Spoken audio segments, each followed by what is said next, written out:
အသိပညာယုံကြည်တာရဲ့တကူယုံကြည်တာရဲ့နှစ်မျိုးရှိတယ်သတိထားဖို့ရဘယ်ဟာကအမှန်တရားလဲအသိပညာကိုယုံကြည်တာကအမှန်တရားလားအစွမ်းတကူယုံကြည်တာကအမှန်တရားလားလို့ဆိုစဉ်းစားကြည့်အောင်လောကဘာသာမျိုးစုံမှာအစွမ်းတကူယုံကြည်တဲ့ဘာသာတွေကများတယ်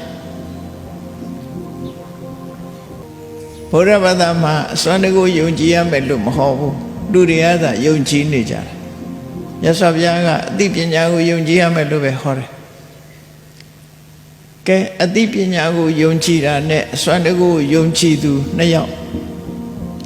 ဒီလူနှစ်ယောက်ရဲ့လားရာဂတိကိုကြည့်အစွမ်းတကူကိုယုံကြည်တဲ့ပုဂ္ဂိုလ်သည်အစွမ်းတကူကိုပဲမျှော်လင့်အားကိုးနေမှာဖြစ်တယ်ဘယ်နေ့ blessing ပေးမလဲဘယ်နေ့ခေါ်တော်မူမလဲဆိုတဲ့နေ့ပဲသူဆောင်အဲ့ဒီအတွက်အားကိုးရယုံကြည်တယ်လေဒါတကူတော်နဲ့ပဲနေ့ပြန်မဆာတကူတော်နဲ့မဆာတော်မူပါဆိုမဆာမဲ့နေ့ပဲမျှော်ပါလူတွေကအမျိုးမျိုးယုံကြည်မှုတွေရှိရလေတလုံးလေးပြပြီးဘိုးတော်ဝိဇ္ဇာမားတယ်ဆိုတာလေယုံကြည်ကြတာပဲယုံနာမှအလွန်ကိုယုံကြတာသူ့လက်ကထွက်တဲ့ကြီးတောင်ရေးဖြောတောက်တယ်ဆိုတဲ့အဆင့်ထိအောင်အဲ့လောက်ဒီတော့မလုံးချနဲ့ပေါ့ဘာတကူမှမရဘူးနော်ဘာစွမ်းတတိမှရှုံကြည့်ပြီးစွမ်းရည်တတိမှန်သမျှကိုယ်ထဲမှာသာအပြည့်ရှိတယ်လို့သာမှတ်ထားအပြင်ဘက်ကမှအတိုင်းတာတစ်ခုမှအပြင်မှာရှိတာတော့ရှိတယ်သို့တော့ကိုယ့်ရဲ့ရှင်ထဲကစွမ်းရည်တတိတော့ဘယ်ဟာမှမထက်ဘူးညမလူမျိုးတွေကယုံကြည်မှုဆိုရင်အစွမ်းကိုယုံကြည်ကြတာခါတလေပြောရတယ်အဲ့တော့ယုံကြည်ပြီဆိုလို့ရှိရင်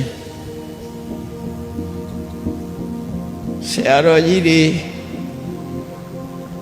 ဆွမ်းကြံဟင်းကြံစားရင်ပဲအခုပဲ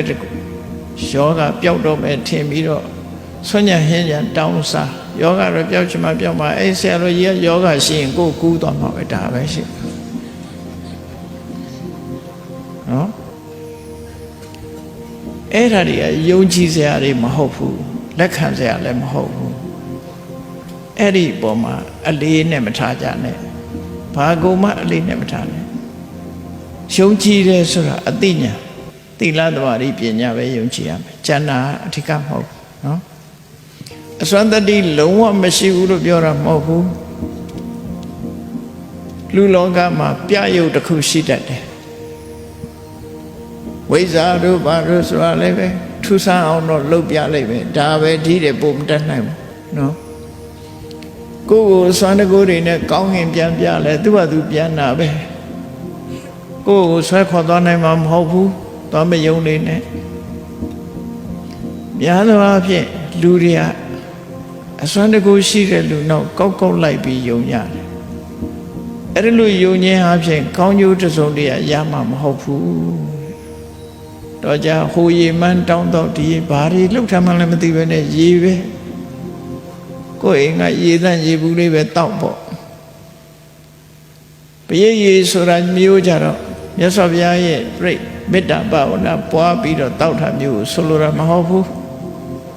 နော်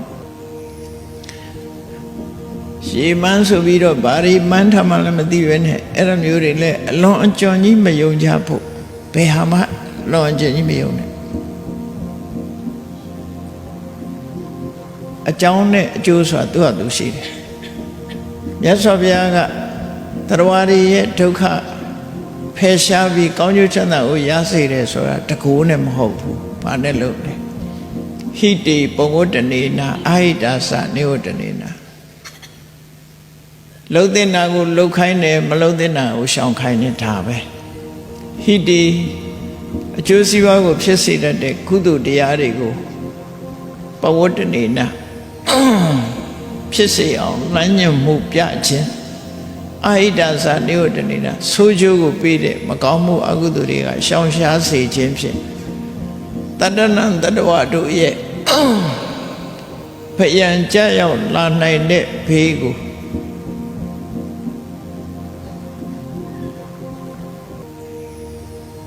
တရတိဖယ်ရှားပြပါတယ်လို့ဒီလိုဆိုတာစာမှာလဲနော်မြတ်စွာဘုရားကတတ္တဝါတွေကိုကုညီဆောင်ရှောက်တယ်ဆိုတာ